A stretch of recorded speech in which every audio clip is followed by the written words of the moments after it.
आकृति सेठ एक बार फिर आई हूँ आप सबके सामने लॉ वाला चैनल के माध्यम से। और जहां तक आप लोग जानते हैं कि हम लोग यहाँ पे कर रहे हैं क्या, मेंस की आंसर राइटिंग।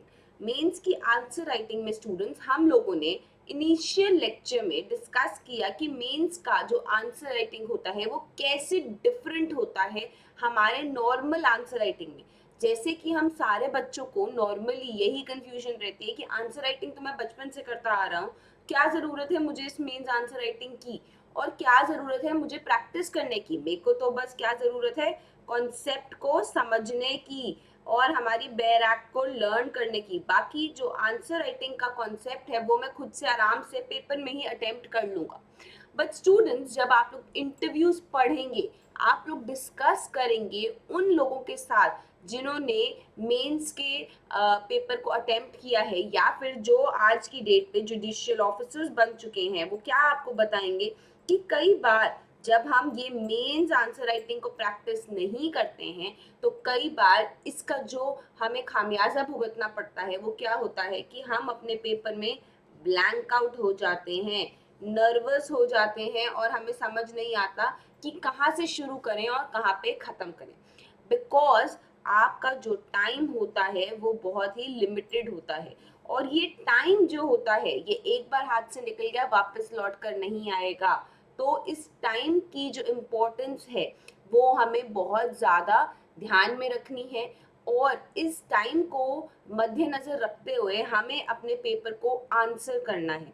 इसमें हमें क्या करना है, डिस्कस किया था हम लोगों ने, हमें एक पैटर्न को बना के चलना है जहाँ पे हम इंट्रोडक्शन लिखेंगे, बॉडी लिखेंगे और कंक्लूजन लिखेंगे। तो हमारा आंसर जो होता है उसका बेसिक स्ट्रक्चर ऐसा होना चाहिए। हम लोगों ने फर्स्ट लेक्चर में इसको डिटेल में डिस्कस किया था। हम लोगों ने डूज एंड डोंट्स डिस्कस करे थे कि आपको क्या नहीं करना है पेपर में और क्या करना चाहिए, कैसे अपने पेपर को अनफेयर अनफेयर चीटिंग से बचाना है, आपको कैसे डिफरेंट डिफरेंट चीज़ों को अवॉइड करना है जिससे कि वो मार्क में ना आ जाएं और आपका जो भी एग्जामिनर है, जो भी आंसर सेटर है, उसको ऐसा ना लगे कि आपने अपने पेपर को डिस्टिंग्विश किया है बाकियों से। इसको हम लोगों ने डिटेल में चर्चा करी थी। अगर आप लोगों ने वो लेक्चर नहीं देखा है तो I would request all of you to go and visit my lecture number 01 of main series. उसके बाद मैंने आप लोगों को बताया कि मैं आप लोगों के साथ IPC and Indian contract act के कुछ प्रीवियस ईयर के क्वेश्चंस को उठाऊंगी एंड उसके कॉन्सेप्ट को रिवाइज करूंगी एंड देन उसके आंसर्स को लिखवाऊंगी। होता क्या है स्टूडेंट्स, जैसे हमारा पीटी का पेपर होता है ये ऑब्जेक्टिव होता है, बट हमारा जो मेंस का पेपर होता है ये कैसा होता है, ये सब्जेक्टिव होता है। तो हर एक इंसान का अपनी बात कहने का तरीका अलग हो सकता है। सिमिलरली हर एक इंसान का अपना आंसर राइटिंग का तरीका अलग हो सकता है। You can have your own ways of writing your answer and that is a very good quality because it results into your creativity. But जो ये हम आंसर्स डिस्कस कर रहे हैं, these are just sample answers and nothing more. These are just what, these are just sample answers. तो आपको क्या ध्यान रखना है, इन सैम्पल आंसर्स को आपको अपने ध्यान में रखना है और आपको सारे क्वेश्चंस के खुद ब खुद आंसर्स लिखने हैं, अपने लिए प्रिपेयर करके आपको रखना है। ठीक है, तो आप लोगों को ये सब कुछ ध्यान रखना है। एक और थ्री का मैंने आपको थ्रीज का आपको फॉर्मूला दिया था, वो था क्रिस्प, प्रिसाइज एंड डिजायरेबल। तो आपका जो आंसर होना चाहिए, क्योंकि टाइम कमी है और टाइम को मद्देनजर रखते हुए हमें अपना काम करना है, तो आपका आंसर क्रिस्प होना चाहिए। It should also be precise, you should not beat around the bush, you should point out at the main thing and tell the examiner that हाँ जी मुझे कॉन्सेप्ट आता है, and your answer should be desirable. So in three का आपको ध्यान रखना है, इस थ्रीज का आपको ध्यान रखना है। और इन सबको ध्यान रखते हुए पिछले कुछ लेक्चर्स में, पिछले 3 लेक्चर्स हम लोग डिस्कस कर चुके हैं जहाँ पे हम लोगों ने आईपीसी के प्रीवियस ईयर के पेपर्स को डिफरेंट डिफरेंट स्टेट्स के लिए, जी हाँ स्टूडेंट्स ये भी एक पॉइंट है, this is not any specific state oriented, this is for all state judiciary exams.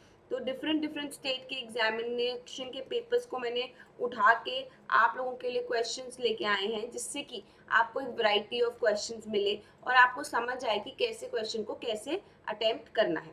Also कई लोगों ने मुझसे ये कमेंट में पूछा कि मैम बैराक की लैंग्वेज लिखना ज़रूरी है। तो स्टूडेंट्स, मेरा रिकमेंडेशन हमेशा होता है कि बैराक की लैंग्वेज लिखें। अगर आपको आती है तो ज़रूर लिखें, it will fetch you extra marks. But अगर फॉर एग्जाम्पल उन लोगों के लिए जिनको किसी आंसर में बैराक की लैंग्वेज नहीं आती, बट आपको क्या पता है, कीवर्ड्स पता है, जैसे आपको पता है कि जब हम थेफ्ट की बात कर रहे हैं तो वहाँ पे टेकिंग वर्ड इस्तेमाल है, out of possession of lawful guardian word इस्तेमाल है।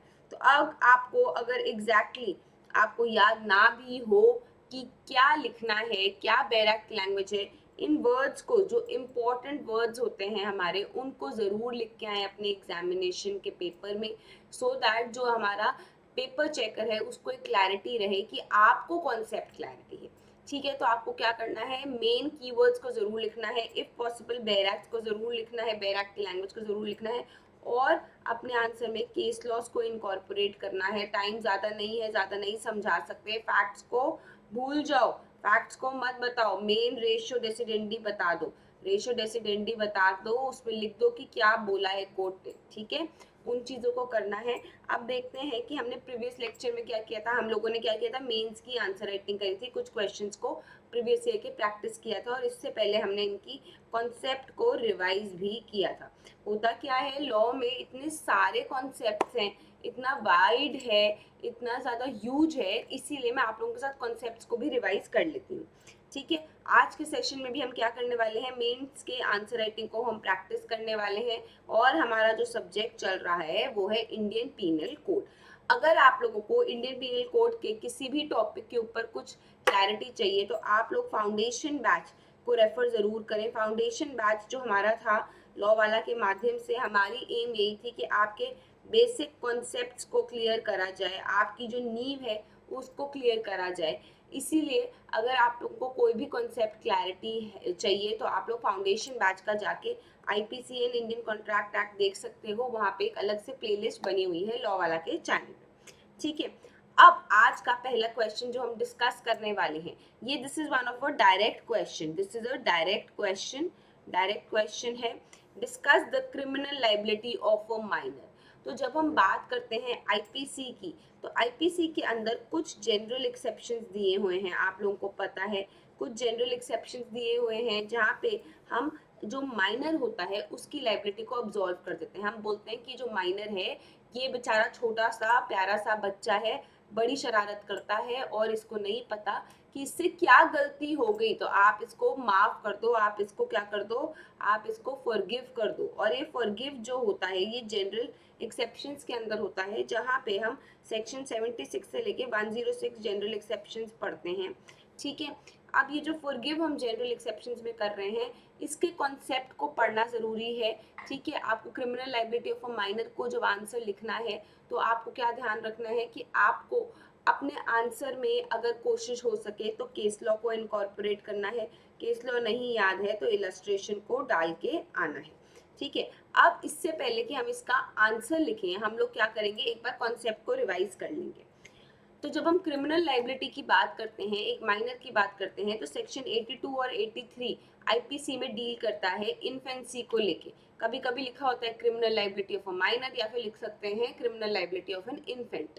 तो सेक्शन 82 बात करता है उन बच्चों की जिनकी उम्र होती है 7 साल से कम, लेस देन 7 ईयर्स वाला बात हो तो सेक्शन 82, और जब बच्चे की बात हो रही है 7 साल से 12 साल तो सेक्शन 83। तो ये दो सेक्शंस हैं जो हमारे डील करते हैं criminal liability of a minor के साथ। अब इन्फेंसी की जब हम बात करते हैं, हम सेक्शन 82 की बात करते हैं, तो वो क्या कहता है, कोई भी बच्चा, किसी भी बच्चे का एक्ट जिसकी उम्र 7 साल से कम है। एग्जाम्पल, अगर एक 7 साल से कम बच्चा अपने पास एक गन रखता है, उसकी ट्रिगर दबा देता है और उसके कारण किसी की डेथ हो जाती है, उसके फादर की ही डेथ हो जाती है, तो उस चाइल्ड को हम लाइबल नहीं ठहराएंगे। क्यों नहीं ठहराएंगे, क्योंकि जो 7 साल से छोटा बच्चा होता है, हम क्या कहते हैं कि वो मिच्योर नहीं है, मिच्योरिटी नहीं है, वो इनकेपेबल है of understanding the nature of the consequences. ये वर्ड यूज है हमारी बैराक में, कोशिश करें इसको अपने आंसर में जरूर लिखें। तो ये जो बच्चा है ये इनकेपेबल है of understanding what will be the nature of the consequences, मतलब जो वो चीज कर रहा है उसका एक्चुअली में क्या रिजल्ट होगा उस बच्चे को नहीं पता, क्योंकि वो छोटा है। तो फॉर एग्जाम्पल, अगर उसके पापा एक पुलिस ऑफिसर थे, उन्होंने एक गन लेके आए, अपनी ऑफिस की जो गन थी उसको एक ड्रॉर में रख दिया, यहाँ पे ये गन पड़ी है। अब इस बच्चे ने ये गन को देख लिया, इसको एक्साइटमेंट हुई, इसको लगा जैसे मेरी पिचकारी पानी वाली गन होती है ये भी वैसी ही है। इसने इस गन को निकाला और बोला पापा को जाके, पापा हैप्पी होली। बट वो गन में से पानी की जगह एक्चुअली में बुलेट आ गई और उसके फादर की डेथ हो गई। तो आप क्या बोलोगे? You will absorb this person of the liability under section 82, because इस बच्चे को नहीं पता कि क्या कॉन्सिक्वेंसेस होंगे जो भी एक चीज कर रहा है। ठीक है। और जब हम 83 की बात करते हैं तो हम बात करते हैं एक ऐसे बच्चे की जो 7 से 12 साल की रेंज में है। ये बच्चा भी इमेच्योर है। 7 साल के बड़ा बच्चा कोई मेच्योर नहीं होता, वो भी इमेच्योर होता है। और उसको ये नहीं पता कि जो भी वो चीज करेगा उसके क्या रेपरकशंस होंगे। ठीक है। Suppose a child of 10 years killed his father with a gun in the shadow of immaturity, उसको भी हम लायबल नहीं ठहराएंगे। और आप क्या नहीं बोलोगे कि ये बंदे के ऊपर हम इसको मर्डर का चार्ज नहीं लगाएंगे, क्योंकि ये भी जो बच्चा है ये इनोसेंट है, ये इसको नहीं पता कि ये जो कर रहा है उसका क्या रिजल्ट होगा, क्या रिजल्ट होगा। हर एक एक्शन का रिएक्शन होता है, हर एक कॉज का इफेक्ट होता है। सिमिलरली इसका क्या रिजल्ट होगा इस बच्चे को नहीं पता, इसीलिए आप इसको लायबल नहीं ठहराओगे। ये will be covered under the general exceptions. Section 82 बात करता है एक बच्चे की जिसकी उम्र है 7 साल से नीचे की, उसको हम डॉली इन कैप्स मांगते हैं। ये एक लैटिन टर्म है, इसको अपने पेपर में जरूर लिख के आए। Doli incapax, basically he is incapable, therefore आप उसको गिल्टी नहीं ठहरा सकते of any offence, general exceptions के अंदर वो कवर हो जाता है। ये एक एब्सोल्यूट इम्यूनिटी है। एब्सोल्यूट इम्यूनिटी है मतलब किसी भी सर्कमस्टेंसेस में आप इस बच्चे के ऊपर लाइबिलिटी नहीं ठहरा सकते। सिर्फ अगर आपने एविडेंस दे दिया इसकी उम्र का, ये अपने आप में कंक्लूसिव प्रूफ माना जाएगा कि ये जो बच्चा है ये छोटा है और इसको क्या नहीं करना है, इसको लाइबल नहीं ठहराना है, he will not be held liable. However जब हम सेक्शन 83 की बात करते हैं, ये एक क्वालिफाइड इम्यूनिटी है, क्योंकि यहाँ पे जो बच्चा है वो 7 साल से बड़ा है और 12 साल से छोटा है। तो किसी किसी सर्कमस्टांसेस में आप मान सकते हो कि वो बच्चा बड़ा ही स्मार्ट है, बड़ा ही इंटेलिजेंट है, बहुत मेच्योर है और उसको पता है, उसको अपना भला बुरा पता है, he is very very mature. तो ये एक रिबेटेबल प्रिजम्पशन होती है और इसका बर्डन होता है ऑन द डिफेंडेंट, जिसके ऊपर भी आप एलिगेशन लगा रहे हो कि वो इस प्रिजम्पशन को के ऊपर रिलाई करता है और जो दूसरा पार्टी है इसको वो रिबट कर सकता है। क्या ध्यान रखने की बात है, जहाँ पे हमारा 82 एक एब्सोल्यूट इम्यूनिटी दी गई है, वहीं पे 83 एक क्वालिफाइड इम्यूनिटी है और इसको रिबट किया जा सकता है। बेसिकली अगर आपने ये दिखा दिया कि ये जो बच्चा है ये 10 साल का है और ये बहुत ही ज्यादा मेच्योर्ड है, he is fully capable of understanding the nature of the acts and उनके क्या repercussions होंगे, तो this child can be held liable। ठीक है। इंग्रेडिएंट्स पढ़ लेते हैं। अगर हम बात करते हैं कि सेक्शन 83 की, तो जो एक्ट है वो 7 साल से बड़े बच्चे का और एक्ट होना चाहिए 12 साल से छोटे बच्चे की उम्र का। जो ये बच्चा है उसको उतनी मेच्योरिटी नहीं होनी चाहिए कि उसको अपना भला बुरा पता है और उसकी incapacity to understand the nature of the consequence किस टाइम पे होने चाहिए, उसकी इनकेपेसिटी होनी चाहिए उस टाइम पे जब हम बात कर रहे हैं आपकी जब ऑफेंस हो रहा है, at the time of the commission of the act, मतलब जहाँ पे आपका ऑफेंस हो रहा है उस टाइम पे इसका इनकेपेबल होना, इसको अपना भला बुरा समझना जरूरी है। अगर उस टाइम पे इसको नहीं पता है तो you will make this person held liable. ठीक है। अब टेस्ट ऑफ क्वालिफाइड इम्यूनिटी की बात करें तो जब हम बात करते हैं सेक्शन 83 की, तो टेस्ट ऑफ क्वालिफाइड इम्यूनिटी क्या होता है, वो डिपेंडेंट होता है ऑन सम फैक्टर्स, जैसे कि नेचर क्या था एक्ट का, उसका सब्सिक्वेंट कंडक्ट क्या होगा। तो nature of the act done, subsequent conduct, basically subsequent conduct मतलब जब उसने इस गन से, इस बच्चे ने 10 साल का ये बच्चा है, इसने अपने पापा के ऊपर ये गन चला दी, अब इसके बाद इसका सब्सिक्वेंट कंडक्ट क्या हो रहा है, या तो ये बच्चा घबरा गया और रोने लग गया, ये अगर क्राई करने लग गया, रोने लग गया, फियर में आके कि हो मुझसे क्या हो गया, मेरे पापा को लग गई, हो मेरे पापा, तो आपको समझ आएगा कि he was incapable of knowing the nature of act. But ऐसा भी हो सकता है कि ये बच्चा लाफ करना शुरू करे, हंसना शुरू कर दे और बोले कि मैं तो अब जो रास्ते में आएगा सबको मारूंगा, तो आपको समझ आ जाएगा that this person is mature, उसको अंडरस्टैंडिंग है कि वो क्या कर रहा है। और ऐसे बच्चे को, ऐसे इन्फेंट को, ऐसे माइनर को आप गिल्टी ठहराओगे। तो आपको ये चीज ध्यान रखनी है कि क्या एक्ट वो कर रहा है, दूसरा आपको उसका सब्सिक्वेंट कंडक्ट को ध्यान रखना है। Demeanour of appearance of offender, basically उसकी बॉडी लैंग्वेज क्या कह रही है, कई बार बॉडी लैंग्वेज बहुत कुछ कह देती है, तो आपको क्या ध्यान रखना है कि इसका बॉडी लैंग्वेज क्या कह रही है, उस चीज का भी आपको बहुत ज्यादा ध्यान रखना है। इन 3 फैक्टर्स, यहाँ पे सॉरी स्टूडेंट्स एक टाइपो एरर था, वो मैंने ठीक कर दिया आप लोगों के लिए। तो इन तीन फैक्टर्स को आपको ध्यान रखना है जब आपको इवैल्यूएट करना है कि क्या इस बच्चे को, क्या इस माइनर को हमें सेक्शन 83 की इम्यूनिटी देनी चाहिए जो कि क्वालिफाइड इम्यूनिटी है, या फिर हमें नहीं देनी चाहिए। ठीक है, जनरल एक्सेप्शन जो है वो बेस्ड है एक मैक्सिम के ऊपर, एक्टस नॉन फेसिट रिसिस निसी मेंसिट्रिया, मतलब डिफेंडेंट को आप गिल्टी नहीं ठहराओगे जब तक उसके पास मेंसरिया नहीं होगा। तो जब हम आईपीसी की बात करते हैं, आपको पता है एक्टस रियस प्लस मेंसरिया जाके मिलाता है, और जब ये दोनों इकट्ठे हो जाते हैं तो क्या हो जाता है आपका ऑफेंस। अगर ये इकट्ठे नहीं होते हैं तो आपका ऑफेंस नहीं होता अनटिल एंड अनलेस वो स्ट्रिक्ट लाइबिलिटी नहीं है। जैसे कि हम लोगों ने पढ़ा था किडनैपिंग, पढ़ा था हम लोगों ने, क्या पढ़ा था, किडनैपिंग एक स्ट्रिक्ट लाइबिलिटी है, मतलब अगर मेंसरिया ना भी हो तब भी आप इसको बंदे को गिल्टी ठहरा सकते हो। अगर स्ट्रिक्ट लाइबिलिटी का कॉन्सेप्ट अच्छे से पढ़ना है, you can refer to our foundation batch की वीडियोस को आप रेफर कर सकते हो। तो actus reus plus mens rea जब मिल जाता है तब जाके आपका ऑफेंस होता है। तो यहाँ पे क्या लिखा हुआ है, एक मैक्सिम लिखी हुई है, एक्टस नॉन फिसिट रियस निसी मेंसिट्रिया, मतलब डिफेंडेंट को आप तभी गिल्टी ठहराओगे जब उसका मेंसरिया है। मेंसरिया मतलब आपका गिल्टी माइंड है, खुराफाती माइंड है, कुछ गलत काम करने का आपकी इंटेंशन है। ठीक है, अब जब हमने कॉन्सेप्ट पढ़ लिया है तो अब हम लोग क्या डिस्कस करते हैं, कुछ आंसर किस तरीके से आप लिख सकते हो।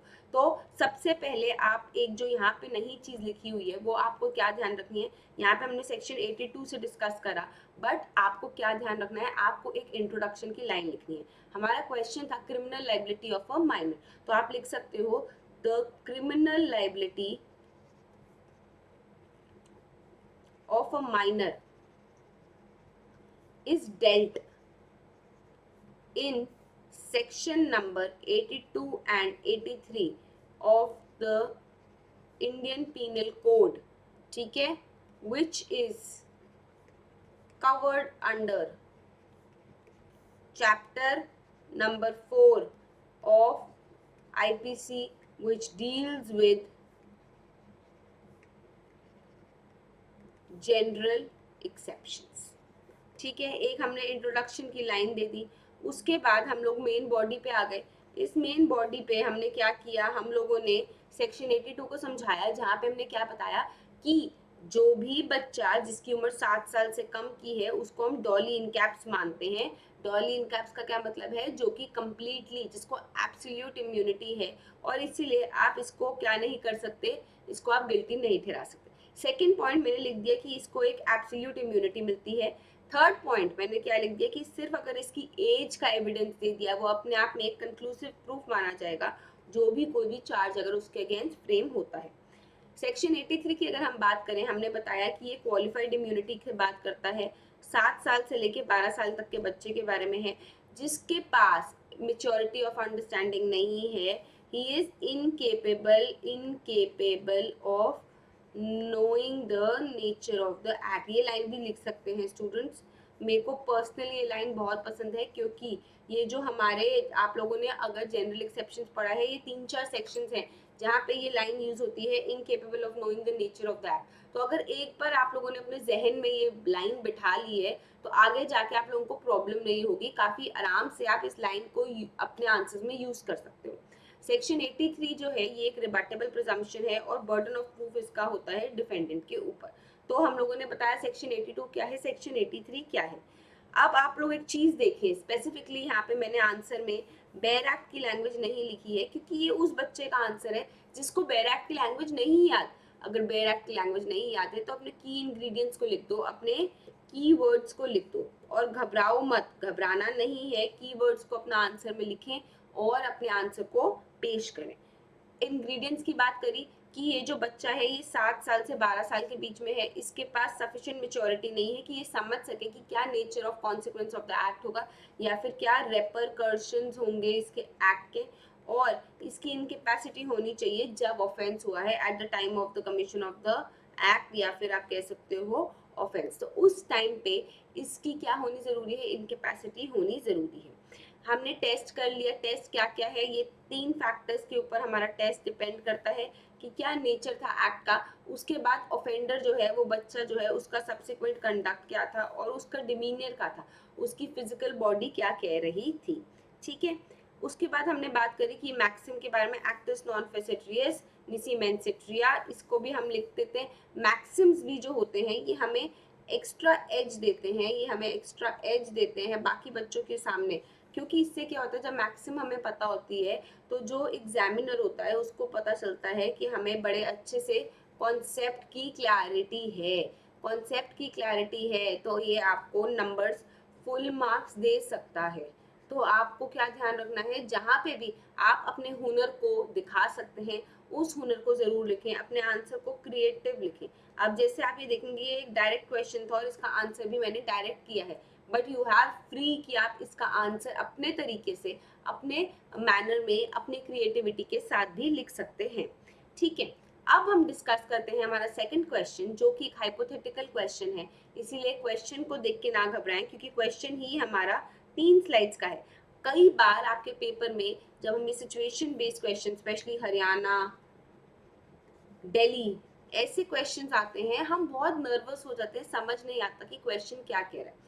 तो सबसे पहले डीप ब्रीथ ली करें एंड इस क्वेश्चन को अच्छे से समझें। ठीक है, तो क्वेश्चन नंबर 2 बात करता है कि अक्यूज्ड ए एमए कर रहा था इन ancient history in the year 2008, जहाँ पे वो यूनिवर्सिटी हॉस्टल में रहता था।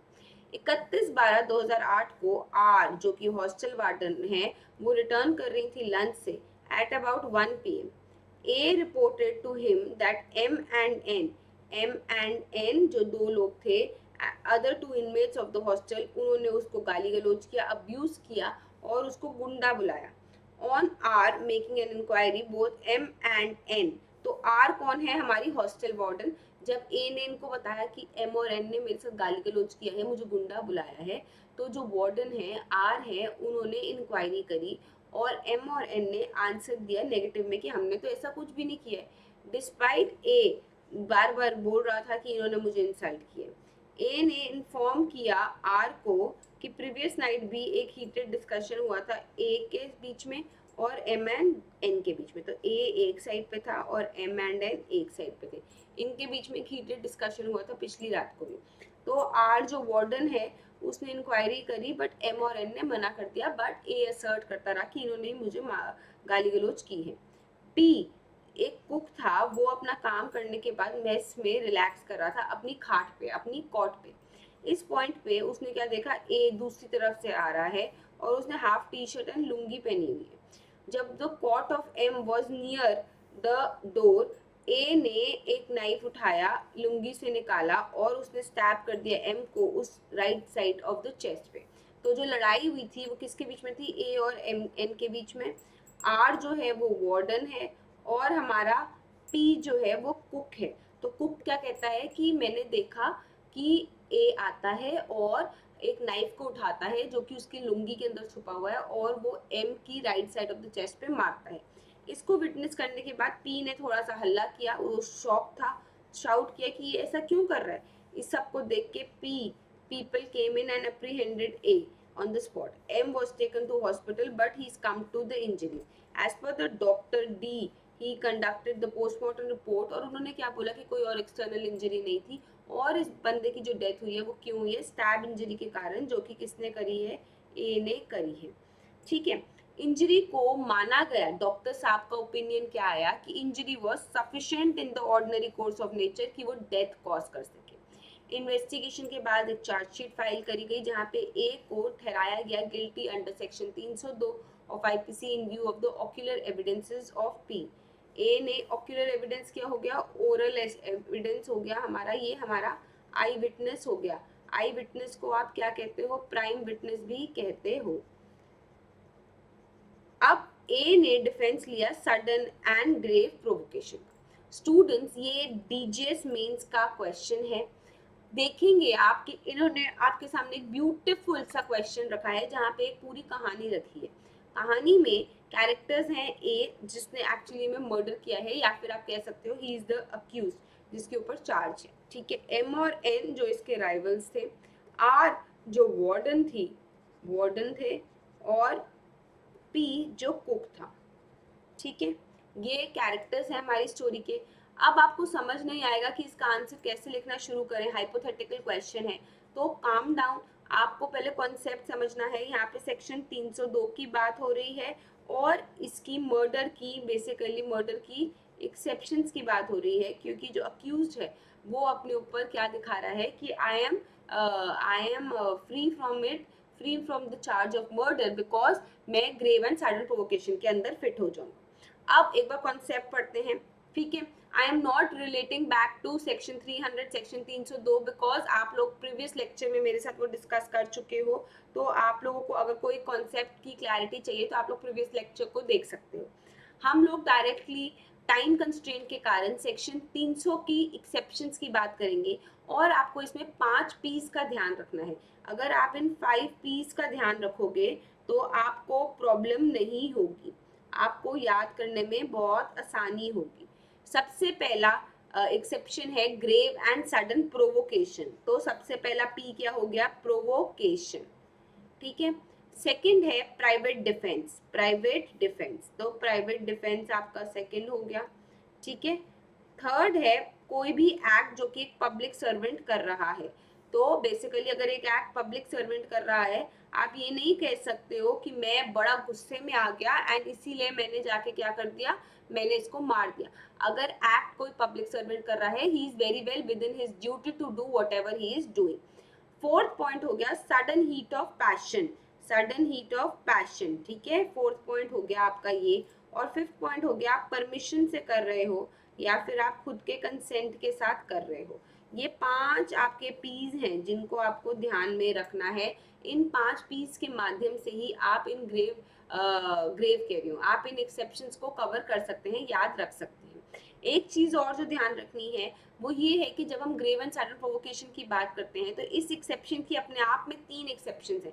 कौन सी, सेल्फ कंट्रोल्ड प्रोवोकेशन। अगर आप कह रहे हो कि मैं प्रोवोक हो गया, हमारी ऐसी लड़ाई हुई कि मैं प्रोवोक हो गया, बट वो पता चल रहा है फैक्ट्स एंड सर्कमस्टेंसेस के हिसाब से कि आप प्रोवोक नहीं हुए, वो एक सेल्फ कंट्रोल्ड प्रोवोकेशन था, आप खुद ब खुद ही उतावले हो ही जा रहे हो, खुद ब खुद ही आप बावले हो ही जा रहे हो, तो वो self control provocation will be an exception, आपको उसमें 300 की एक्सेप्शन नहीं मिलेगी।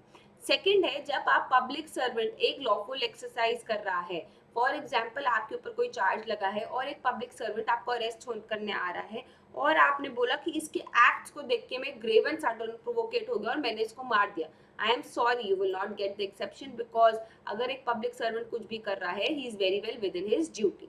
उसके बाद थर्ड आ गई provoked when someone acting under the right of private defence. अब फॉर एग्जांपल एक चोर है, वो किसी के घर के अंदर हाउस ब्रेकिंग करता है और हाउस ब्रेकिंग करके चोरी कर रहा है। अब ये जो घर का मालिक है, इसने जब इस चोर को देखा, इसने इसके ऊपर लाठी मारी। अब चोर ने क्या किया, इस लाठी को घुमा दिया और ओवर पावर कर दिया मालिक को, और लाठी से मालिक को ही पीट दिया। और चोर ने बोला कि मुझे तो ग्रेव एंड सडन प्रोवोकेशन का डिफेंस मिलना चाहिए, एक्सेप्शन में कवर होना चाहिए, क्योंकि मैं प्रोवोक हो गया जब ये मुझे मारने आया। आई एम सॉरी, अगर कोई बंदा अपना प्राइवेट डिफेंस के राइट को एक्सरसाइज कर रहा है तो आप प्रोवोक नहीं हो सकते और आप उसको नहीं मार सकते। दो फेमस आप कह सकते हो केसेस हैं जब हमारे ग्रेव एंड सडन प्रोवोकेशन पे, वो है KM Nanavati versus state of Maharashtra, ठीक है। आप लोगों ने अगर रुस्तम पिक्चर देखी है जरूर देखें, ठीक है। और बहुत ही ब्यूटीफुली इस पिक्चर में भी समझाया गया है। और दूसरा केस जो आपको ध्यान रखना है वो है आर वर्सेस आलूवालिया। इसके ऊपर भी एक ऐश्वर्या राय की पिक्चर बनी थी, I am forgetting the name, अगर मुझे नाम याद आता है तो मैं आपको जरूर बताती हूँ। आर वर्सेस आलूवालिया, प्लीज जरूर इसको देखें। प्रोवोक पिक्चर का नाम है स्टूडेंट्स, प्रोवोक, ठीक है, प्रोवोक पिक्चर का नाम है, इसको आप जरूर देखें। एंड ये पिक्चर आपको, या फिर इस केस को पढ़ें। Why I am referring to a movie, because अक्सर हम लोग केस को पढ़ने में वो हो जाते हैं, आलसी हो जाते हैं, लेजी हो जाते हैं, बट मूवीज हम देख लेते हैं। तो अगर पॉसिबल हो आप लोग ये जरूर देखें, इसमें आपको कॉन्सेप्ट क्लैरिटी आएगी एंड आपको फैक्ट समझ आएंगे कि ग्रेव एंड सैटल प्रोवोकेशन किस तरीके से होता है, ठीक है। अब जो फर्स्ट एक्सेप्शन है वो ग्रेव एंड सैटल प्रोवोकेशन की है, और हम लोग क्या पढ़ रहे हैं कि इसमें जब कोई भी पर्सन अपना सेल्फ कंट्रोल को लूज कर देता है, मतलब मैं अपने आपे को खो गई, ठीक है, by sudden and grave provocation, तो हम क्या कहते हैं कि यहाँ पे ये बंदा अगर किसी की डेथ कॉज कर देता है इस प्रोवोकेशन के ऊपर, किसी ड्यू टू अ मिस्टेक या फिर एक्सीडेंट, उसको हम लाइबल ठहराएंगे, ठीक है। तो सडन एंड ग्रेव प्रोवोकेशन की बात जब हम कर रहे हैं तो आप क्या ध्यान रखना है, आप अपने आपे को कंट्रोल को आप भूल जाते हो। एसेंशियल्स क्या है, अक्यूज को प्रूव करना है कि वो जो accused has been provoked by the deceased, जिसको उसने मारा उसी ने उसको प्रोवोक किया। प्रोवोकेशन जो थी वो सडन थी, बहुत ही ग्रेव थी, और आपने अपना सेल्फ कंट्रोल लूज कर दिया, आपने अपनी कंट्रोलिंग पावर को लूज कर दिया। अक्यूज ने उसकी डेथ कॉज कर दी बिकॉज ऑफ दिस प्रोवोकेशन, और जब उसने डेथ कॉज करी तब वो सेल्फ कंट्रोल में नहीं था, मतलब वो आपे के बाहर था। अक्यूज का कोई मैलिफाइड इंटेंशन नहीं होना चाहिए, मतलब कोई प्री प्लान्ड एक्ट नहीं होना चाहिए। अगर वो प्री प्लान्ड एक्ट है तो आपको ये जनरल एक्सेप्शन नहीं, ये जो सेक्शन 300 की एक्सेप्शन है उसके अंदर का बेनिफिट नहीं मिलेगा। तो इन एसेंशियल्स को आपको पूरा करना है जब हम बात करें ग्रेव एंड सडन प्रोवोकेशन की। एग्जाम्पल्स देते हैं समझने के लिए। A gives a sudden and grave provocation to B by insulting him and abusing his father. तो अगर हम माँ बाप की बात करते हैं, पेरेंट्स की बात करते हैं, पेरेंट्स हमारे आइडल होते हैं, पेरेंट्स हमारे भगवान होते हैं। अगर कोई हमारे पेरेंट के बारे में गलत बोलता है, उनको इंसल्ट करता है, उनको अब्यूज करता है, नॉर्मल सी सिचुएशन है कि हम लोग अपना सेल्फ कंट्रोल भूल जाएंगे। अब क्या हुआ, ए ने सडन प्रोवोकेशन दी और बी के फादर को अब्यूज किया, इंसल्ट किया। ए का सेल्फ कंट्रोल चला गया और उसने फायर करी एक pistol at B, because of which B की डेथ हो गई। A is liable for culpable homicide not amounting to murder. अब आप बोलोगे कि मैम आप तो बोल रहे हो कि एक्सेप्शन में कवर्ड है, तो स्टूडेंट्स क्या ध्यान रखना है, मर्डर से, मर्डर के चार्ज से culpable homicide not amounting to murder में चला गया, ध्यान रखो। तो इस एक्सेप्शन के कारण, मर्डर के कारण कल्पेबल होमिसाइड में चला गया, जिसकी पनिशमेंट कम है एज कंपेयर टू हमारा मर्डर, ठीक है। तो हम क्या होगा, मर्डर का चार्ज नहीं लगेगा, culpable homicide not amounting to murder का चार्ज लगेगा, ठीक है। अब एक सेम एग्जांपल लेते हैं, बट इस केस में Z was killed who was intending standing near to A. A neither knowingly or intending to kill Z fires at B, but Z was killed by mistaken accident in this also. तो A को liable ठहराओगे for culpable homicide not amounting to murder. अब उसकी intention थी ए को मारने की, but उसके कारण क्या हुआ, उसके कारण जो उसके साथ में बंदा खड़ा हुआ था उसको गोली लग जाती है। तो यहाँ पे उसकी इंटेंशन नहीं थी, बट उसका जो एक्ट था उसमें उसको नॉलेज इम्प्यूट आप कर सकते हो, और जब आपने नॉलेज इम्प्यूट कर दी तो आप culpable homicide not amounting to murder में फिट हो जाओगे। अब एक और एग्जांपल लेते हैं, इसमें ए ने प्रोवोक किया था बी को ऑन 6th में। ए गोज ऑन 7th में एट बीज हाउस एंड किल्ड हिम।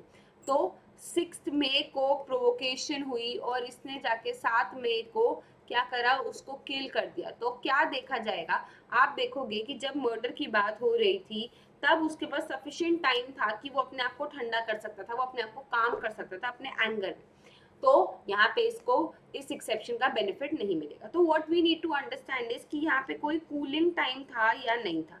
कई बार क्या होता है, हमें गुस्सा आता है और हम अपने गुस्से में कुछ गलत एक्ट कर देते हैं।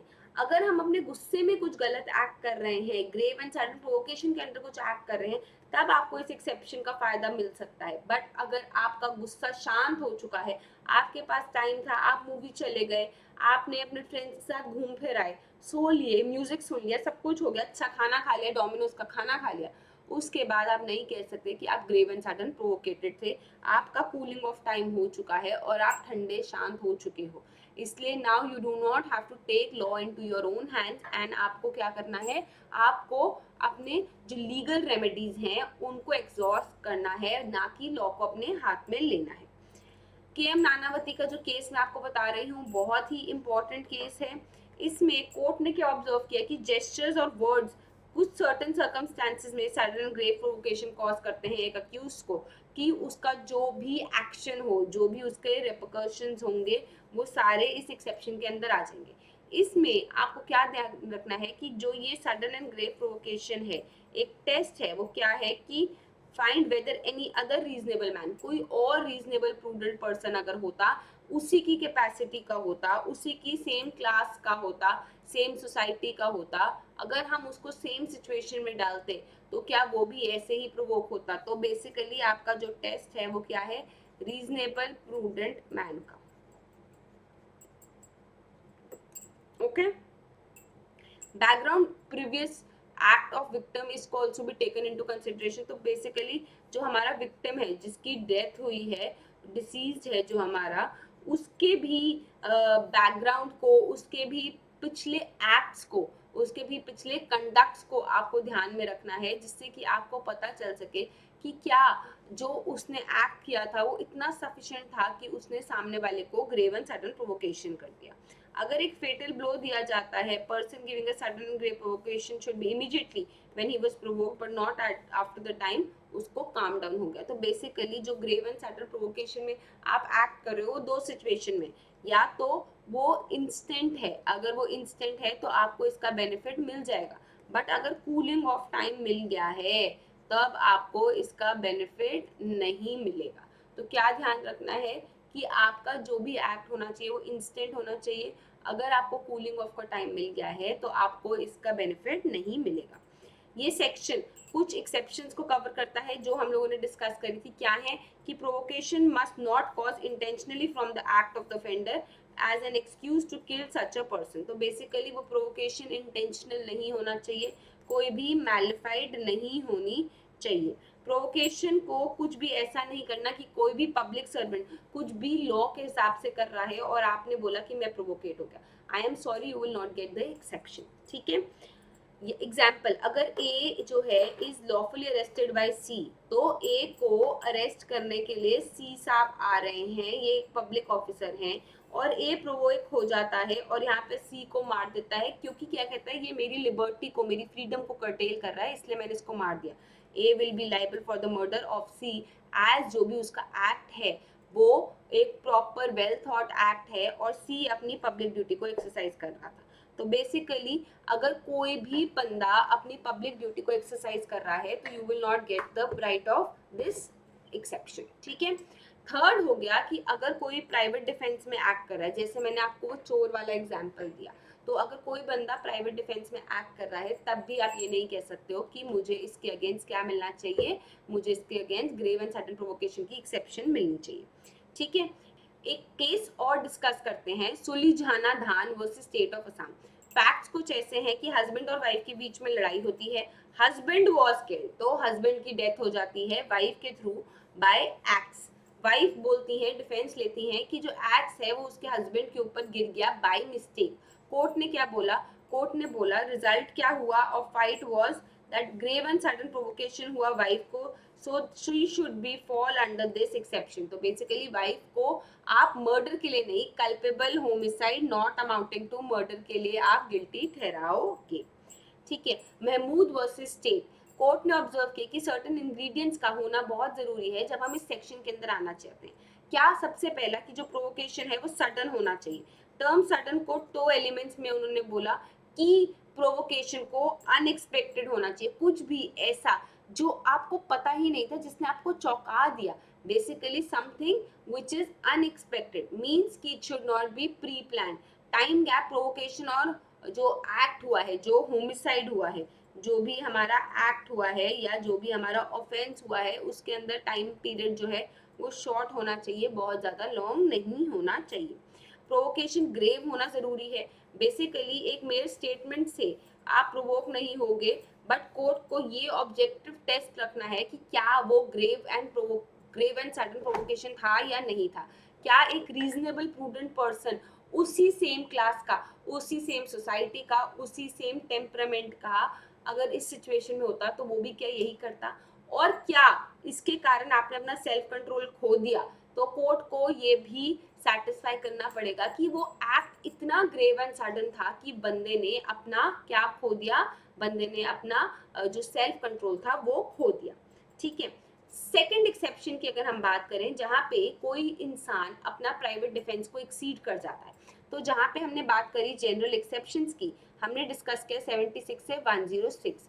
आपको पता है इसके अंदर 96 से 106 जो सेक्शंस हैं ये प्राइवेट डिफेंस की बात करते हैं। बेसिकली आपको अपने आप की जान को बचाने का राइट है।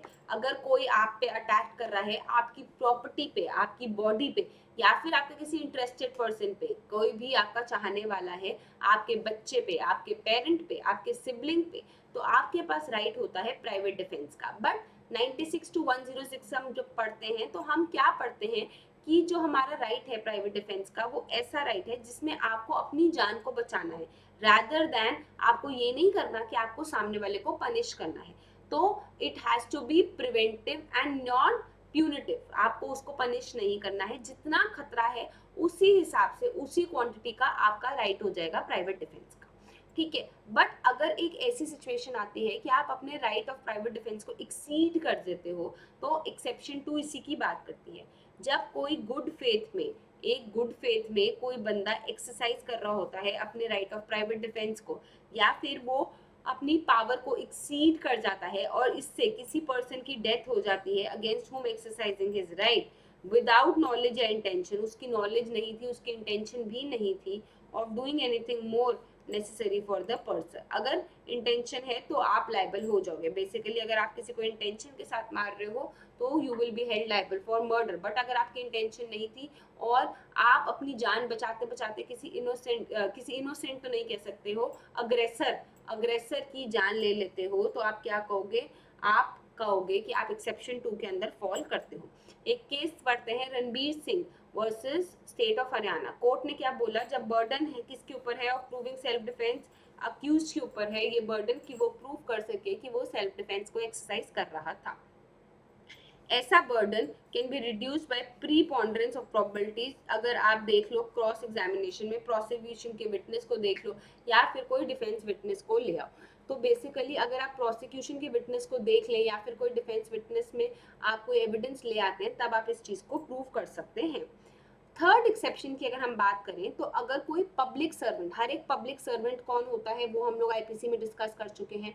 ठीक है, हर एक पब्लिक सर्वेंट अपनी लॉफुल ड्यूटी को एक्सरसाइज करता है। बट एक ऐसी सिचुएशन देखो जब एक पब्लिक सर्वेंट अपनी लॉफुल ड्यूटी को एक्सरसाइज करते करते अपनी पावर को एक्सीड कर जाता है, तो कोई भी पब्लिक सर्वेंट जो कि ऑथराइज्ड है वो अपने एक्ट्स को करते करते क्या कर देता है, एक्सीड कर जाता है अपनी पावर और किसी का डेथ कॉज कर देता है। बट उसकी गलत इंटेंशन नहीं थी, उसकी मैलिफाइड नहीं थी, उसकी बोनाफाइड इंटेंशन थी, तो आप इसको culpable homicide not amounting to murder में ले आओगे rather than murder.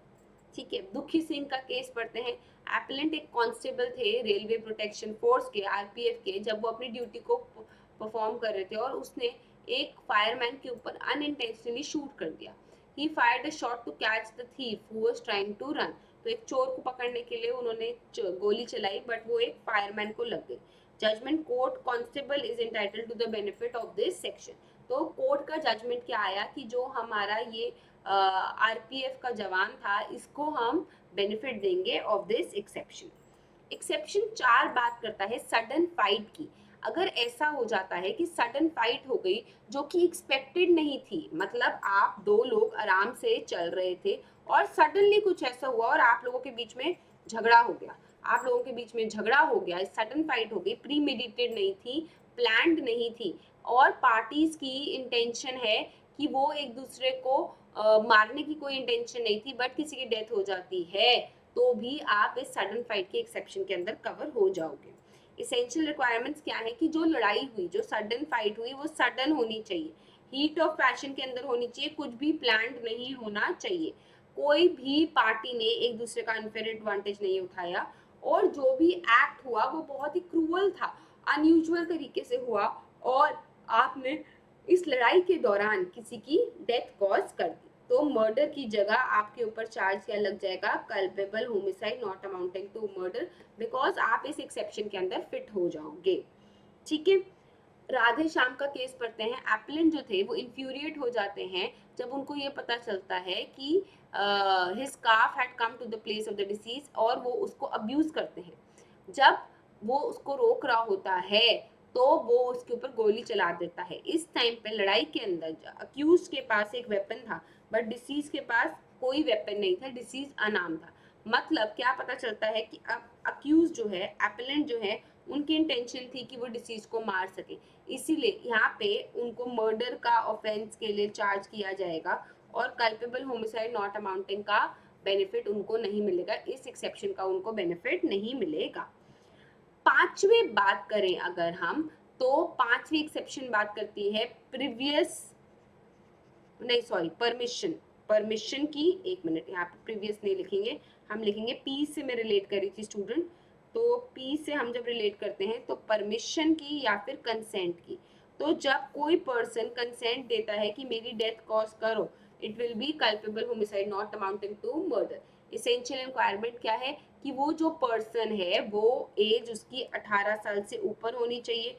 Consent disease ने दिया है, consent needs to be free. मतलब जब हम रिलेट करते हैं फ्री कंसेंट को, तो आप लोगों ने इंडियन कॉन्ट्रैक्ट एक्ट में कंसेंट को बहुत अच्छे से पढ़ा है। अगर थोड़ा सा भी कॉन्सेप्ट क्लैरिटी चाहिए, you can relate with our foundation batch की सीरीज। तो बेसिकली जो ये कंसेंट की हम बात कर रहे हैं, ये फ्री कंसेंट होना चाहिए, वॉलंटरली होना चाहिए। तो बेसिकली जब हम पनिशमेंट फॉर मर्डर की बात करते हैं, हम सेक्शन 302 की बात करते हैं कि क्या पनिशमेंट दी हुई है, तो क्या लिखा हुआ है कि कोई भी अगर मर्डर करता है तो हमें पनिशमेंट दी जाएगी डेथ या फिर इम्प्रिजनमेंट, या फिर हमें फाइन भी देना पड़ सकता है। एंड लिखा हुआ है, तो बेसिकली डेथ और इम्प्रिजनमेंट एंड फाइन है।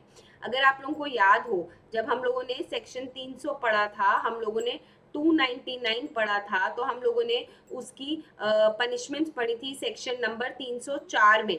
304 का पार्ट 1 एंड पार्ट 2 पढ़ा था, और हमने क्या देखा था कि जैसे जैसे आपका इंटेंशन ग्रेव होता जाता है, आपकी पनिशमेंट भी बढ़ती जाती है। इसीलिए हमारी इंटेंशन ये होती है कि हम एक्सेप्शन के अंदर फॉल करके, हम मर्डर से कहाँ चले जाएं, culpable homicide not amounting to murder में चले जाएं, बिकॉज इसकी पनिशमेंट कम होती है।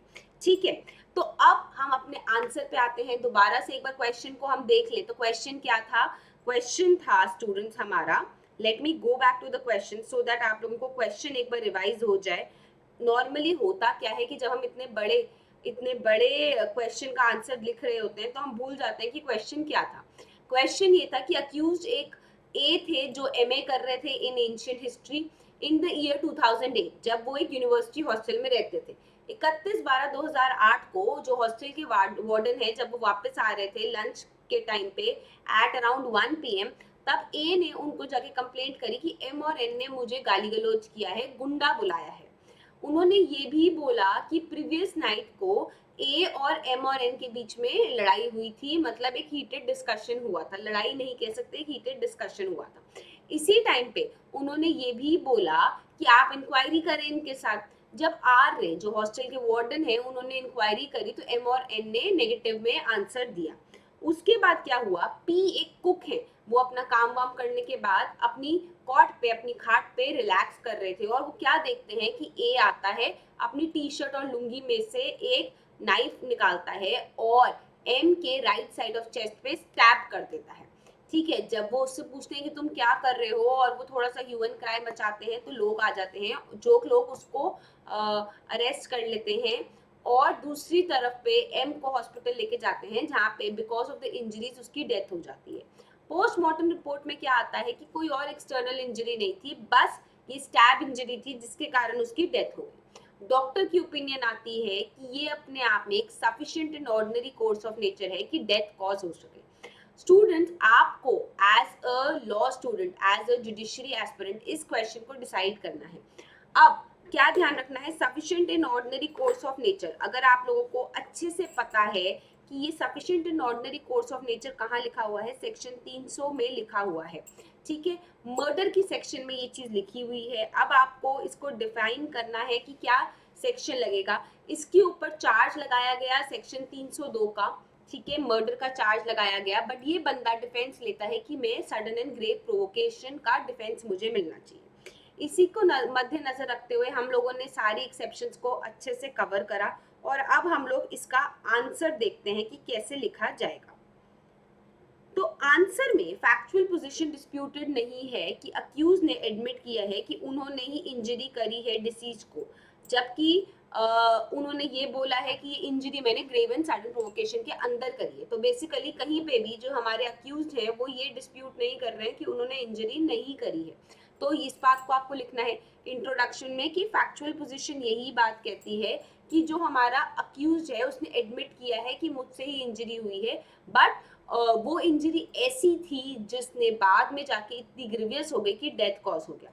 उनका सिर्फ एक डिफेंस है, वो क्या है, ग्रेव एंड सडन प्रोवोकेशन का, एंड इसीलिए वो अपने केस को सेक्शन 300 के एक्सेप्शन नंबर 1 के अंदर लेके आना चाहते हैं और क्या कहना चाहते हैं कि मुझे मर्डर का चार्ज मत लगाएं, सेक्शन 302 के अंदर पनिश ना करके मुझे सेक्शन 304 के अंदर ले आओ, क्योंकि सेक्शन 304 की पनिशमेंट कम है। हेंस जो बेसिक क्वेश्चन है जो हमारे कोर्ट को डिसाइड करना है वो क्या है, whether in the facts of the case a entitled है कि उनको बेनिफिट मिल सके, उनको डिफेंस मिल सके of grave and sudden provocation. जब हम लोग ये इंट्रोडक्शन पढ़ते हैं तो beautifully it has been started and it has been explained कि आपका मूड पॉइंट क्या है, आपका मूड क्वेश्चन क्या है, और हमारे एग्जामिनर को पता चल जाता है कि आपको अच्छे से कॉन्सेप्ट की क्लैरिटी है। Before getting into the examination of the issue, सबसे पहले हमें क्या करना है, रिकैप्चुलेट करना है एक लीगल स्टैंडर्ड जिसको सेटिस्फाई करना जरूरी है। जब हम एक्सेप्शन नंबर 1 की बात करते हैं और सेक्शन 300, वो क्लियरली डिस्क्लोज करता है कौन सा केस, प्रोवोकेशन की, और इसके लिए जो प्रोवोकेशन है वो ग्रेव होना और सडन होना दोनों ही जरूरी है। बेसिकली आपको क्या ध्यान रखना है कि आपका टोटल सेल्फ कंट्रोल लूज हो गया था, total deprivation of self control था। तो जो लोकस है वो कौन सी पॉइंट पे आता है, एक लैंडमार्क जजमेंट है KM Nanavati versus state of Maharashtra. तो यहाँ पे हमने अपना पहला केस लॉ लिख दिया, जहाँ पे क्या बोला गया कि test of grave and sudden provocation क्या है कि एक रीजनेबल मैन अगर उसी पोजीशन में होता जिसमें अक्यूज्ड है तो क्या वो भी प्रोवोक होता और अपना सेल्फ कंट्रोल लूज करता। With the legal standard being दस, इट इज क्लियर कि प्रोवोकेशन को नीदर ग्रेव नॉर सडन था। इस केस में जो प्रोवोकेशन था वो नीदर ग्रेव नॉर सडन था, क्योंकि अगर हम मान के चलते हैं for sake of argument also कि इनकी लड़ाई हुई थी, तो वो भी पिछले सर्कमस्टेंसेस में पिछली रात को हुई थी, कूलिंग ऑफ पीरियड हो चुका है जब वो कंप्लेंट कर रहा है वार्डन को वगैरह वगैरह। तो ग्रेवनेस को पढ़ने के लिए आपको बैकग्राउंड फैक्ट्स देखने होते हैं, सराउंडिंग सर्कमस्टेंसेस देखने होते हैं, जो कि कोर्ट के लिए एक्सट्रीमली क्रूशियल होते हैं। कोर्ट इस फैक्ट को नहीं देख सकता कि डिसीज जो है वो एक डिसीज और अक्यूज जो है वो एक यूनिवर्सिटी के स्टूडेंट्स थे। उनके हॉस्टल के इनमेट्स ने उनको गुंडा बुलाया था, जो अपने आप में एक बहुत ही सीरियस प्रोवोकेशन नहीं माना जाएगा, बिकॉज अक्सर आप देखोगे जब हम कॉलेज स्टूडेंट्स की बात करते हैं ये लोग बहुत लूज टॉक्स करते हैं और आपस में मजाक हंसी वगैरह चलती रहती है, जहाँ पे एक दूसरे को गाली गलौज भी करते हैं, गुंडा भी बुलाते हैं। सो जब हम सेम पीयर की बात करते हैं, सेम ग्रुप ऑफ फ्रेंड्स की बात करते हैं, सेम एज ग्रुप के लोग की बात करते हैं, तो लूज टॉक्स होना काफी लाजमी है, ठीक है।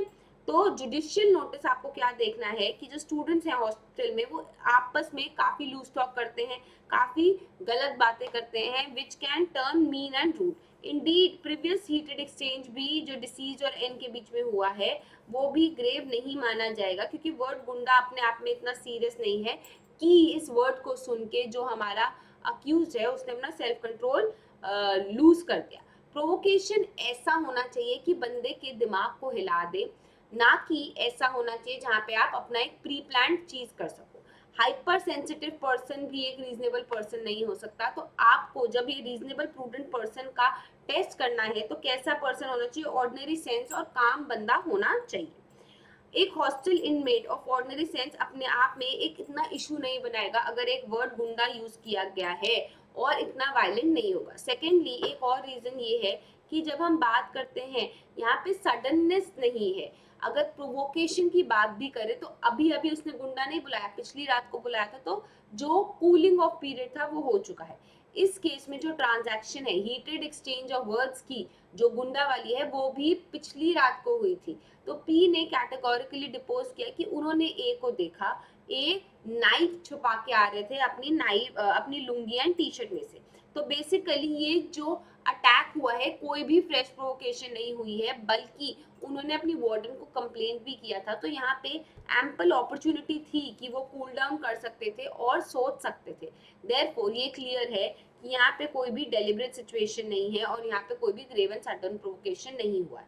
ए who may have been seething with anger at the earlier perceived insult, वो भी अगर एन को मार रहे हैं तो बहुत ही कोल्ड ब्लडेड फैशन में मार रहे हैं, डेलिब्रेट है, जबकि क्या नहीं है, इमीडिएट इम्पल्स ऑफ प्रोवोकेशन नहीं है।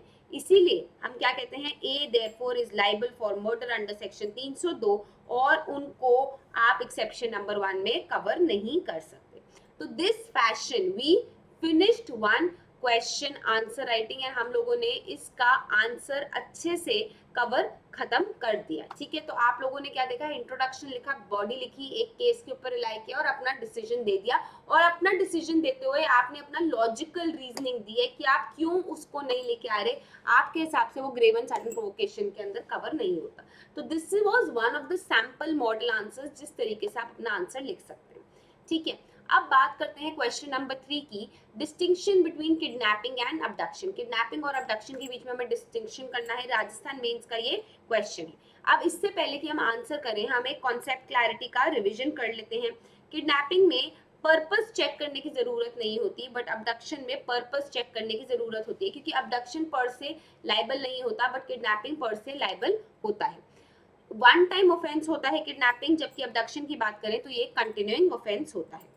डिफरेंस की अगर हम बात करें, टेबुलर फॉर्म में जस्ट फॉर योर रिवीजन मैंने लिखा हुआ है, किडनैपिंग फ्रॉम द गार्डियनशिप की बात करें वो तभी मानी जाती है जब एक माइनर या फिर अनसाउंड पर्सन की बात हो रही है, बट अबडक्शन की जब हम बात करते हैं तो ये किसी भी एज के पर्सन की हो सकती है। किडनैपिंग हम तब मानते हैं जब आप किसी लॉफुल गार्डियन से उस बच्चे को हटा रहे हो। तो अगर लॉफुल गार्डियन के पास नहीं है वो बच्चा तो हम उसको किडनैपिंग नहीं मानेंगे, जबकि अबडक्शन में ऐसी कोई चीज नहीं होती। माइनर और अनसाउंड पर्सन अगर आप सिंपली उसको टेक अवे कर रहे हो या इंटाइज कर रहे हो तो आप क्या मानोगे, यहाँ पे किडनैपिंग हो रही है, क्योंकि ये लोग जो होते हैं ये इनोसेंट होते हैं। तो बेसिकली या तो टेकिंग अवे हो रहा है या फिर क्या हो रहा है, इंटाइसमेंट हो रहा है, इंटाइसमेंट है। ठीक है, और अबडक्शन की बात करें तो यहाँ पे फोर्स एलिमेंट की यूज होती है, यहाँ पे डिसीटफुल तरीके इस्तेमाल किए जाते हैं। Consent of the person enticed is immaterial, basically ये माइनर का या फिर ये अनसाउंड पर्सन का कंसेंट का कोई रेलेवेंस नहीं है। जबकि हम बात करें अगर हम अपने अबडक्शन में, तो यहाँ पे कंसेंट की जरूर बात होती है। अगर कंसेंट फ्रीली दिया गया है तो यहाँ पे अबडक्शन नहीं माना जाएगा। इंटेंशन ऑफ ऑफेंडर इररेलेवेंट है क्योंकि ये एक स्ट्रिक्ट लाइबिलिटी का ऑफेंस है, बट यहाँ पे इंटेंशन बहुत रेलेवेंट माना जाता है। ये एक कंटिन्यूइंग ऑफेंस नहीं है, kidnapping is not a continuing offence. Basically एक बार अगर आप लॉफुल गार्डियन की पोजेशन से बाहर ले गए, उसकी कीपिंग से बाहर ले गए तो ये ऑफेंस हो जाएगा। So it is not a continuing offence, whereas when we talk about abduction it is a continuing offence. Offence अपने आप में कंप्लीट हो जाता है जैसे ही माइनर को कस्टडी से रिमूव किया गया। हाउएवर जब आपने अबडक्ट किया उसके बाद आप पहली जगह ले गए, फिर आप दूसरी जगह ले गए, फिर आप तीसरी जगह ले गए, फिर आप चौथी जगह ले गए, ये अबडक्शन हमारा कंटिन्यू हो ही जाएगा। किडनैपिंग एक सब्सटैंटिव ऑफेंस है जो कि 363 के अंदर पनिशेबल है, जबकि अबडक्शन की बात करें ये एक ऑक्सिलरी एक्ट है और पनिशेबल नहीं है पर से, बट अगर किसी क्रिमिनल इंटेंट के साथ किया जाता है तब हम इसको पनिशेबल ठहराते हैं, जो कि सेक्शन 364 से लेकर 366 तक डील करते हैं। किडनैपिंग में लॉफुल गार्डियन की आउट ऑफ कीपिंग होना जरूरी है। आउट ऑफ कीपिंग होना इज वेरी इंपॉर्टेंट, और ये किस तरीके से हो सकता है, दो तरीके से, या तो आप इसको टेक अवे कर रहे हो या फिर आप इसको अल्योर कर रहे हो, इंटाइज कर रहे हो। जबकि अबडक्शन की बात करें यहाँ पे कोई भी टेकिंग का क्वेश्चन नहीं अराइज करता। ठीक है, अब आंसर लिखते हैं। आंसर में आप टैबुलर फॉर्म भी लिख सकते हो, बट यहाँ पे मैंने पॉइंट वाइज लिखा है। डिस्टिंक्शन जब हम बात करें किडनैपिंग और अबडक्शन की, इसको काफी बार मिसकंसीव किया जाता है, बिकॉज ये दोनों जो ऑफेंसेस हैं काफी बात करते हैं about will and without consent. तो बेसिकली काफी कुछ कॉमन है और लोग काफी कंफ्यूज हो जाते हैं, बट आज के इस आंसर में हम कुछ की पॉइंट्स का डिफरेंस डिस्कस करेंगे जो कि नीचे समराइज है। तो ये मेरा आ गया इंट्रोडक्शन, ठीक है, जहाँ पे मैंने बताया कि काफी कंफ्यूजन होता है, बट मैं अपने आंसर के माध्यम से इसके ऊपर कुछ लाइट थ्रो करूंगी। सबसे पहले एज ऑफ विक्टिम की जब बात करें, किडनैपिंग फ्रॉम गार्डियन की बात करें, ये सिर्फ दो लोगों के लिए होती है, या तो माइनर हो या फिर अनसाउंड पर्सन हो। जबकि अबडक्शन की बात करें तो ये किसी के साथ भी हो सकती है, बेसिकली एज का कोई कंस्ट्रेंट नहीं है। सेकंड बात करें सब्सटैंटिव और ऑक्सिलरी, अभी हमने डिस्कस किया किडनैपिंग का जो ऑफेंस है वो सब्सटैंटिव है, जबकि अबडक्शन का जो ऑफेंस है वो ऑक्सिलरी है। बेसिकली अबडक्शन को क्रिमिनल इंटेंट के साथ होना जरूरी है, अबडक्शन पर से is not an offence.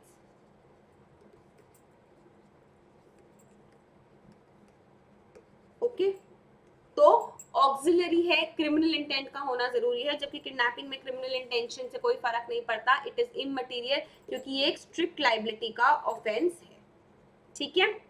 Okay, mains रिया की बात करें तो इंटेंशन अपने आप में इमटेरियल है जब किडनैपिंग की बात कर रहे हैं, क्योंकि स्ट्रिक्ट लाइबिलिटी है, जबकि ऑफेंस और ये बेसिकली पर्पस की बात करते हैं, ये securing rights of guardian for the protection of minors की बात करता है। बेसिकली आपको यहाँ पे क्या देखना है, मेंस रिया हो या ना हो कोई फर्क नहीं पड़ता। बट जबकि हम अबडक्शन की बात करते हैं, जब तक स्पेसिफिक इंटेंट नहीं है, रॉन्गफुली कन्फाइन नहीं कर रहे हो, ये जैसे मेमिंग के लिए, पर्पस ऑफ बेगिंग के लिए, प्रोस्टिट्यूशन के लिए, अबडक्शन का ऑफेंस नहीं माना जाता।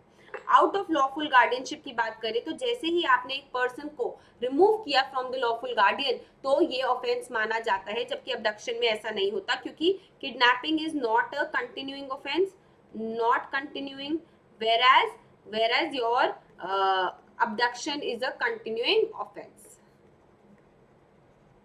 मीन्स एम्प्लॉयड क्या है, किडनैपिंग की बात करें माइनर और अनसाउंड पर्सन की, तो कोई भी तरीका जिससे आप इस माइनर को या अनसाउंड को टेक अवे कर रहे हो, एंटाइज कर रहे हो, वो क्या माना जाएगा, वो मीन्स माने जाएंगे। हाउएवर जब अबडक्शन की बात कर रहे हैं तो फोर्सफुल या फिर डिसीटफुल मीन्स को भी इस्तेमाल किया जा सकता है, ठीक है स्टूडेंट्स। कंसेंट की बात करें, कंसेंट इमटेरियल होता है जब किडनैपिंग की बात करते हैं, बट अगर कंसेंट दिया जा रहा है अबडक्टी का तो ये जो एक्ट है ये अबडक्शन नहीं माना जाएगा। Crystallised versus continuing offence, kidnapping continuing offence नहीं है, वेयरएज आपका abduction is a continuing offence. तो स्टूडेंट्स आप लोगों ने देखा कि कैसे हम लोगों ने इंट्रोडक्शन, बॉडी और कंक्लूजन को करते हुए 3 क्वेश्चंस के आंसर को सॉल्व किया। आज के सेशन में हमने किडनैपिंग, अबडक्शन की बात करी, हम लोगों ने एक्सेप्शंस की बात करी, और हम एक्सेप्शंस टू सेक्शन 300 की बात करी, और क्रिमिनल लाइबिलिटी ऑफ माइनर की बात करी। ये 2 डायरेक्ट क्वेश्चंस मान के चलिए, और ये एक हाइपोथेटिकल क्वेश्चन हम लोगों ने आज डिस्कस करा आज के सेशन में।